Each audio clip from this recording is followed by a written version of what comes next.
Thank you so much. Talking about Tim Tim marks a collaboration with Afro musicians. So, what inspired you to explore Afro beats, and how this cross-cultural collaboration come together?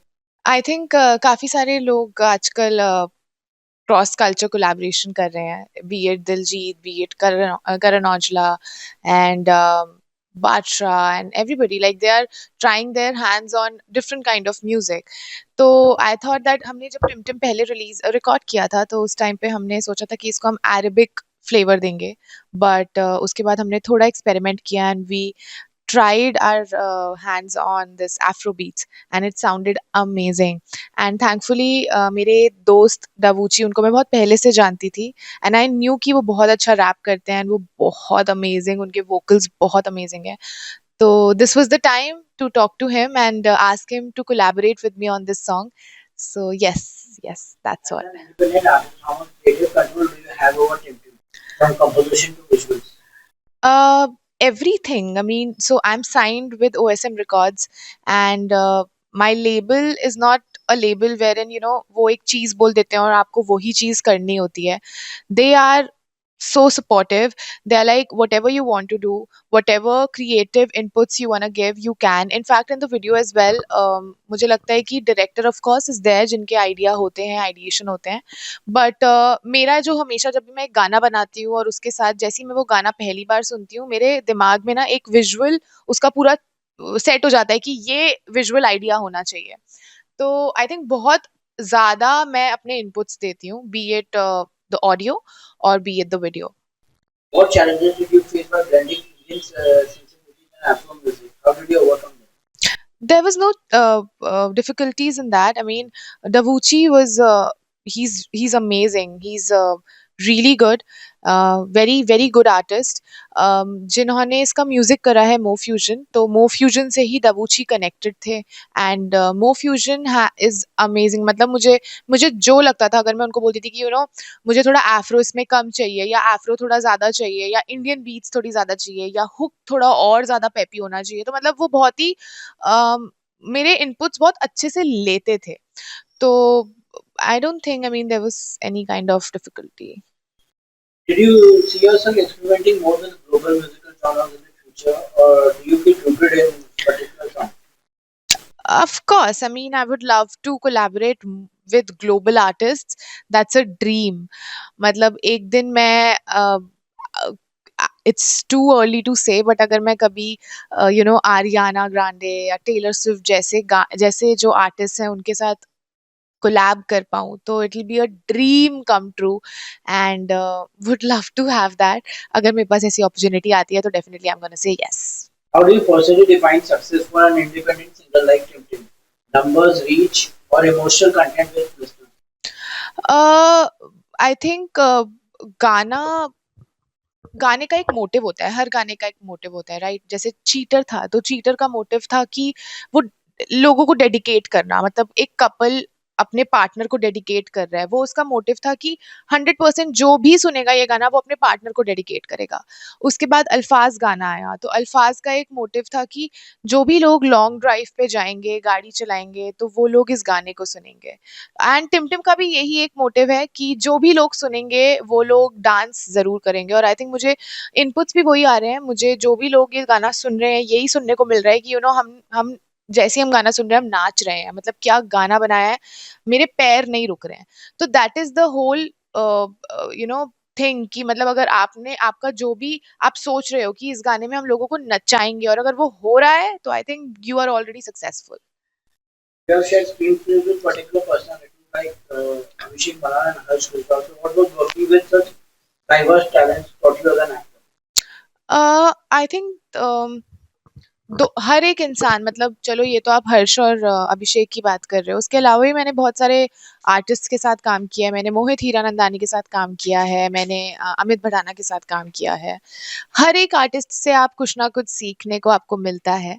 And मुझे भी हर एक artist से, मैं जब जब कोई एक नया गाना शूट करती हूँ, उसके को एक्टर से मुझे कुछ ना कुछ मैं लेकर ही जाती हूँ वापस घर.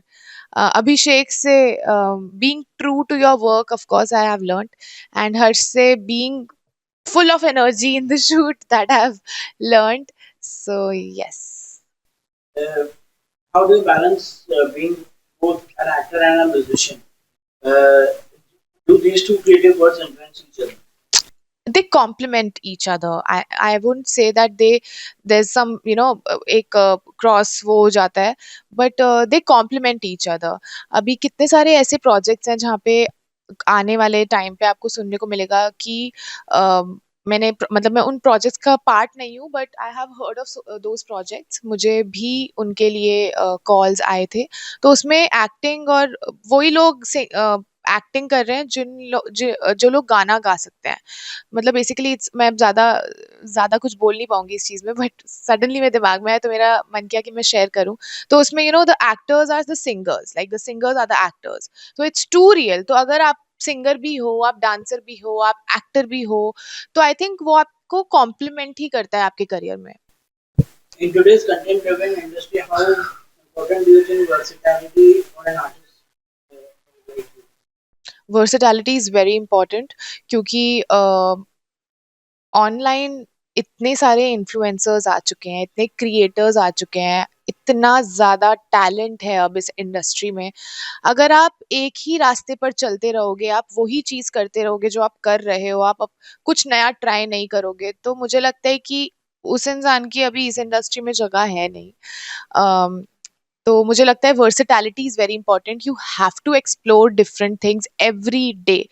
अगर मैं एक ही तरीके का गाना निकालती रहूंगी, मैं एक ही तरीके के प्रोजेक्ट्स करती रहूंगी, तो लोगों का इंटरेस्ट खत्म हो जाएगा एक पॉइंट पे. एंड अगर मैं अलग जॉनर के गाने निकालूंगी तो मैं ज्यादा लार्जर ऑडियंस को फोकस में ला पाऊंगी. मैं ज्यादा मेरे ऑडियंस को अपने गाने सुना पाऊंगी. काम की बात करूं, अगर मैं एक्टिंग से रिलेटेड भी बात करूं, तो अगर मैं सेम जॉनर की कोई एक एक्टर है जो सेम जॉनर की फिल्म्स कर रहा है, तो लोगों को वर्सेटैलिटी दिखेगी नहीं. I think versatility is very important, and I think जो अभी जितने भी सक्सेसफुल लोग हैं वो they are the most versatile people. Acting की बात की जाए तो मतलब एक्टिंग में कहीं ना कहीं आपको लगता है कि लोग जो है जल्दी बॉक्स करने लगते हैं एज एन एक्टर और एज एन सिंगर आपको डिफरेंट अपॉर्चुनिटीज मिलती है कि मतलब कि आप एक्सपेरिमेंट कर सकते हैं नए नए गाने के साथ. हाँ, मतलब ऑफ कोर्स मेरे पास ये एक लिबर्टी है कि मैं एक्सपेरिमेंट कर सकती हूँ, मैं अलग अलग गाने ट्राई कर सकती हूँ. एक्टिंग में भी, क्योंकि एक्टिंग एक टाइम टेकिंग प्रोसेस है. अगर कोई एक एक्टर है जो वेब सीरीज के लिए शूट कर रहा है, तो वो वेब सीरीज में एक पर्टिकुलर एक साल भी जा सकता है, 6 महीने भी जा सकते हैं. तो लोगों को तो सिर्फ वो एक पर्टिकुलर काम दिख रहा है उस एक्टर का. तो मुझे लगता है कि सिंगिंग में मेरे पास ये एक बहुत बड़ा प्लस पॉइंट है कि मैं हर गाने के साथ अपना एक डिफरेंट जॉनरे लोगों तक दिखा सकती हूँ. तो आई थिंक अगर मैं जब भी मैं एक्टिंग अपनी स्टार्ट करूंगी, तो मेरे पास मैं एक्टिंग में भी ट्राई करूंगी कि I show different kind of genre through my acting, different kind of characters through my acting. OTT platforms की बात की जाए तो they are redefining story telling. तो what excites you most about upcoming OTT platforms? मतलब OTT is killing, and how, I mean they are doing so good. मैंने अभी कुछ रिसेंटली कुछ OTT में मूवीज देखी है. In fact this movie called Haq that came on Netflix. Oh my god, मतलब OTT is killing. Would love to be a part of some OTT movie. अगर मुझे कुछ ऐसी अपॉर्चुनिटी आएगी तो मैं तो कुछ देखूंगी नहीं, just I just grab that opportunity. OTT is killing, really. Can you share what kind of roles you're gravitating towards now? Strong female characters, experimental roles of mainstream narrative? Definitely strong female oriented characters. I live for those movies and I would love to be a part of such films. Is there a genre you haven't explored yet but you love to do thriller, comedy, romance, or intense drama?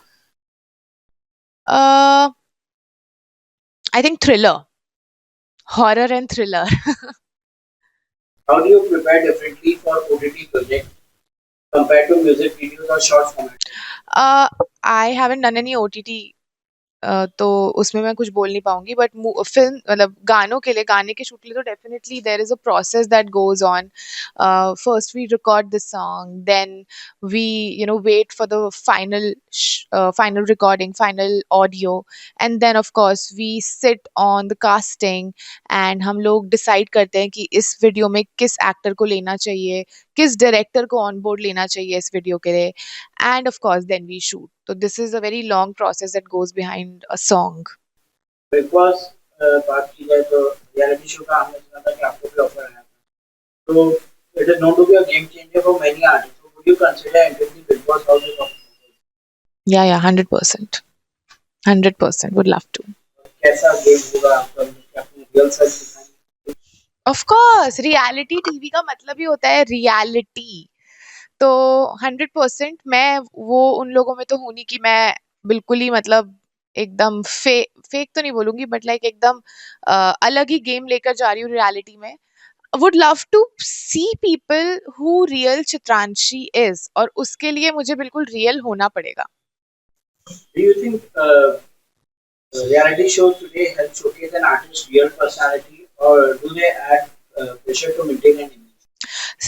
For some people, अब जैसे फरहाना जो हैं, जब उन्होंने दिखाया, उन्होंने game खेला, मुझे लगता है कि उन्होंने एकदम रियल खेला, मतलब वो एकदम रियल थी, वो जैसी हैं उन्होंने वो ही दिखाया। तो इसीलिए उन्होंने फिर दिल भी जीता। तो मुझे लगता है जितना ज्यादा रियल रहोगे, आप लोगों का इंस्टेंटली दिल जीतोगे। और जो लोग अपनी इमेज को बचाने में लगे रहते हैं, मुझे लगता है वो उनका गेम कुछ टाइम तक ही चलता है, उसके बाद क्योंकि रियलिटी शो से आप बच नहीं सकते। आप कितना ही फेक कर लोगे रियलिटी शो में, आपको एक पॉइंट पे तो आपको रियल दिखाना ही पड़ेगा, राइट? और जो लोग नहीं दिखाते, जो लोग अपनी सिर्फ इमेज सही करने में लगे रहते हैं, वो निकल भी जाते हैं फिर बहुत जल्दी। एक डायरेक्टर है जोया अख्तर करके, उन्होंने रिसेंटली एक स्टेटमेंट दिया है हम्म। कि नेपोटिज्म के ऊपर की, मतलब नेपोटिज्म जो है, जो लोगों को काम नहीं मिलता उन लोग नेपोटिज्म के बारे में बोलते हैं, वैसे इंडस्ट्री में ऐसा कोई नेपोटिज्म है नहीं, तो आप मानते हैं इस चीज़ मैं तो नेपोटिज्म में बिलीव नहीं करती। मतलब मेरा मतलब ये है कि मुझे लगता है कि अगर, अब जैसे मेरे डैड हैं, वो बिजनेसमैन हैं, तो उनका काम, वो चाहेंगे कि मैं उनका काम आगे ले जाऊं, राइट? कल को जब when I'll get married, when I'll have kids and I am doing well in the industry, so I would love to, guide my children। जिस रास्ते पे मैं चली थी, अगर उनको उस रास्ते पे इंटरेस्ट है, तो मैं डेफिनेटली उनको गाइड करना चाहूंगी। तो मुझे लगता है कि जो भी लोग बोलते हैं ना नेपोटिज्म ये वो, मतलब ठीक है, ओके, उनके पेरेंट्स इंडस्ट्री में हैं, तो डेफिनेटली ना वो चाहेंगे ना उनका बच्चा उसी इंडस्ट्री में काम करे। ये हर एक इंडस्ट्री की बात है। अगर कोई बिजनेसमैन है, तो वो बिजनेसमैन थोड़ी ना किसी भी रास्ते में चलते इंसान को अपना बिजनेस दे देगा, नहीं देगा ना। तो पर आपको लगता है एज अ न्यू कमर आप जब इंडस्ट्री में आते हैं, जो आपका कोई जान पहचान वाला नहीं है इंडस्ट्री में, और आप आके स्ट्रगल करके आपको मेन लीड मिलने लगते हैं, अच्छे प्रोडक्शन हाउस मिलने लगते हैं, तो आपको लगता है कहीं ना कहीं एक आउटसाइडर्स की स्ट्रगल्स को हम लोग ऐसे डर के काम नहीं कर सकते? मुझे लगता है कि स्ट्रगल हर एक इंसान का होता है। जो स्टार किड्स होते हैं, उनके लिए बस ये पहला प्रोजेक्ट उनके लिए इजी होता है, उनको इजीली मिल जाता है। बट उसके बाद उनको अपनी वर्थ, ऑडियंस को, वो खुद के बहुत स्ट्रगल करना पड़ता है, तब जाके उनको दिखती है। अब जैसे आलिया भट्ट ने अपने आप को प्रूव किया कि वो एक अच्छी एक्टर है, तो लोग पसंद करते हैं, like everybody they love Alia Bhatt. And now then there are a lot of star kids जो लोग प्रूफ नहीं कर पाए, तो उनको फिर ऑडियंस नहीं पसंद करती है, उनका वो फिल्म्स नहीं कर रहे हैं, उनको फिल्म्स नहीं मिल रही है। तो पहला प्रोजेक्ट, यस, इजी होता है स्टार किड्स के लिए, बट उनका एक अलग स्ट्रगल होता है फॉर द सेकंड प्रोजेक्ट। तो जो स्ट्रगल उनके लिए है, वो मुझे लगता है एक न्यू कमर के लिए भी उतना ही है। In an industry where personal life often becomes public, how do you protect your emotional space and relationship? I try to be like to keep my professional and personal life बिल्कुल अलग अलग। मैं मतलब मैं कभी किसी कंट्रोवर्सी में भी नहीं आई हूँ, टचवुड अभी तक। तो मैं ट्राई करती हूँ कि मेरा पर्सनल और प्रोफेशनल चीजें बहुत अलग रहें, जो मेरा काम है, जो मेरा सोशल मीडिया है, वो मेरा वही रहे। और मैं अपने पर्सनल में रिलेशनशिप्स और ये सब अपने सोशल मीडिया में दिखाने में बिलीव नहीं करती। वो होता है ना, keep it private till it's permanent, that's what I believe, so I love to keep it private. Do you believe being in love or heartbreak influences your art, especially music? Yes, sometimes it does. आपके emotions बहुत ज्यादा आपके काम को affect करते हैं। जैसे मेरा एक गाना था गुड बाय माई सेल्फ, उस टाइम पे I was going through a rough patch in my life, and उसके वजह से ही वो गाना बना। तो डेफिनेटली कभी कभी ऐसा होता है कि आप एक पर्टिकुलर जोन में होते हो और आपको लगता है कि इसको लेट आउट करने का सबसे अच्छा तरीका आपका क्रिएटिव माइंड है। तो बहुत सारे ऐसे लोग हैं जो अपने गाने अपने हार्ट ब्रेक अपने प्यार के लिए बनाते हैं। तो यस, उनका मतलब इमोशंस काफी ज्यादा ड्राइव करते हैं आपके काम को, Are you आर्टिस्ट को। someone who believes in long-term commitment, or do you prefer letting life unfold naturally? Long term commitments for life, I mean I crave for such. जो लोग लंबे रिलेशनशिप्स के बाद they get married, it feels so good to see them. Okay, what has fame taught you about yourself and that you didn't know earlier? मैं अपने आप को बहुत अंडर एस्टिमेट करती हूँ, जो कि नहीं करना चाहिए। मैं बहुत अंडर प्ले करती हूँ, जो कि नहीं करना चाहिए। बट हाँ, कभी कभी it works for you as well. तो ये चीज़ मैंने सीखी है कि मैं अपने आप को कभी कभी बहुत अंडर एस्टिमेट कर लेती हूँ। How do you deal with criticism, especially on social media in such a fast-paced digital age?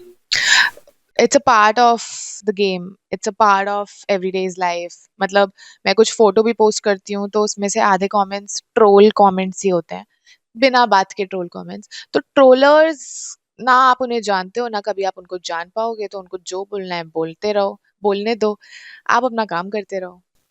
Finally, how would you like audience to remember Chitranshi Jani as an actor, musician, or storyteller who constantly evolved?